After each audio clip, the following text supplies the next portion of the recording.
premier de l'histoire. Mais avant ça, on accueille Axel Rebaud. Ce mois-ci débute enfin la Coupe du Monde de football au Qatar. C'est l'événement sportif le plus suivi au monde. Notre prof d'histoire Axel s'est donc demandé comment est né ce sport mythique. Vous remontez le temps, Axel, pour nous raconter les origines du tout premier match de football de l'histoire. Et pour ça, il faut remonter loin, très loin. Les Japonais, les Grecs, même les Romains avaient des jeux qui s'apparentaient à une forme primitive de football. Même si, il n'y avait pas de Cristianus Ronaldus pour tirer les pénaux.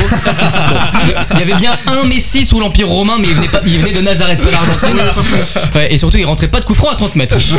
Plus tard, dans l'Italie de la Renaissance, on joue au calcio florentin. Des parties de balles qui se jouent dans toute la ville à plusieurs centaines de joueurs. Tous les coups sont permis pour arracher la balle à l'adversaire, y compris lui arracher la vie. En fait. Ah oui, ok. Bonne ambiance. Ouais, ça c'est violent. C'est arrivé à plusieurs reprises d'ailleurs dans les parties à Florence, mais ça faisait pas peur à beaucoup de gens. Par exemple, on a des futurs papes qui ont participé à ces genres de parties, ces genres de Hunger Games du ballon rond. Pas de ouf.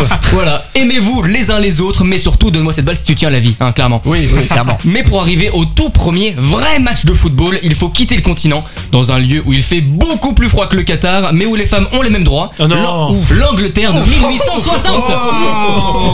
On est le 26 décembre 1860 quand le tout premier coup d'envoi est sifflé. Les joueurs des villes de Sheffield et Hallam s'affrontent à 16 contre 16. Oui, pourquoi pas. Plus on est de fous, plus on arrive à défendre les positions après tout. Donc le terrain, lui, il était carrément penché. Qu'est-ce que vous voulez, on fait avec ce qu'on a, voilà. On n'a pas le budget de la FIFA à l'époque. Idem pour les maillots qui sont pas du tout uniformisés. C'est très compliqué de voir qui est avec qui. D'ailleurs, en fait, une trentaine de mecs sur un terrain délabré avec des uniformes approximatifs, c'est un miracle que Darmanin ait pas envoyé le GIGN pour envoyer cette ZAD vraiment en tôle. Le terrain était pourri, oui, mais au moins on est sûr qu'on n'a pas eu besoin de tuer 5000 ouvriers pour construire le stade. Et ça, c'est beau. Au final, l'équipe de Hallam s'est inclinée 2-0 face à celle de Sheffield. C'est donc aussi la toute première humiliation footballistique de l'histoire. Heureusement, les tout premiers hooligans ne sont arrivés qu'une centaine d'années plus tard. Merci Axel Rebaud. En direct jusqu'à minuit, c'est Storytelling.